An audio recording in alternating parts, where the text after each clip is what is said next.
bun, meat patty, semen. As a kid, I never really liked the whole learning part of school. So when that time of the week rolled around to go to the computer lab, I did what every kid did. I went on coolmathgames. One of the games on the site was Papa's Pizzeria, and it was, you guessed it, a game where you make pizzas. Different customers show up and you have to make their specific orders just the way they like them. It was nothing groundbreaking by any means, but it was a fun little game to pass the time. After some time, a new game showed up, Papa's Burgeria. And while the core gameplay stayed the same between the two, I prefer this one 100 times more. For one, you could finally see the food you served your customers, which opened up a whole new way to play. Now instead of trying to get a perfect score, you could give your customers this. It also got cosmetic upgrades, with you now being able to decorate your restaurant. I know it's not much, but these made it feel like a whole new game instead of just a reskin of the previous one. And besides all that, this is America, baby. We don't want none of that Italian bullshit. Yerp. Throughout the rest of my elementary and middle school years, Flipline Studios continued to make more and more Papa's games. Hot doggeria, wingeria, whatever a cuckeria is. But around this time, I was starting to get into different types of games, like Pop Tropica or Club Penguin, and I wasn't playing Papa's games nearly as much as I was before. Not only that, but the newer games just started to feel different compared to the first two. Don't get me wrong, I know I'm no longer the intended demographic for these games. I mean, I'm almost a grown-ass man, but it just feels like they started releasing a game for whatever Greg the intern brought in for lunch that day. They're still good games, but they just don't feel like the first two did. And I'm sure that's because those are the ones I played growing up, and if you grew up playing different ones, you probably feel the same about those. But this is my video, so shut up.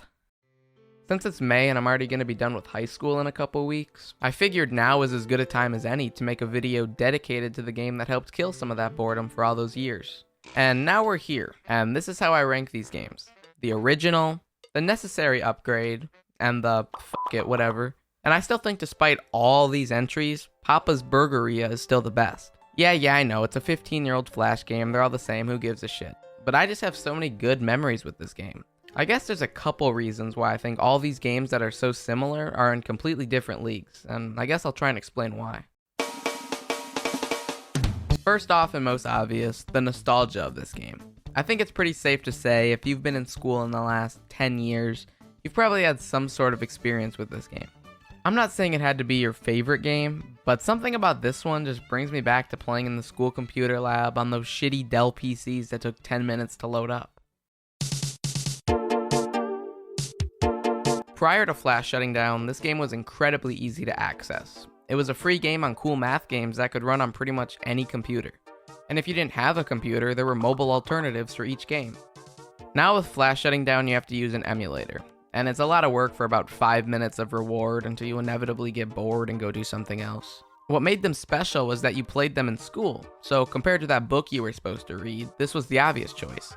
Now, if you're playing them at home, you have unlimited options for things to do, and these games just don't feel as special. But it's not their fault Flash shut down, and they at least try to make it easy to play them, so for that I give them credit.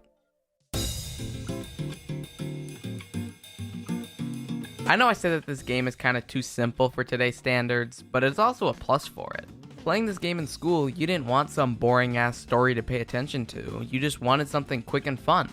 And flipping burgers or making pizzas is just that. But out of all the old school games I used to play, there's something oddly familiar about this one that none of the others make me feel. And every time I load it up, every time I hear that stupid hamburger sizzle on the loading screen, it brings me back.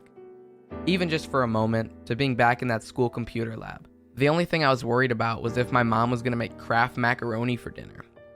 And I know that's why I think so highly of this game. It has nothing to do with the game itself, but it's when life was easy. I think Papa's Burgeria is a perfect example that a game doesn't need to be a huge game or have a crazy story, but sometimes it just needs to be fun.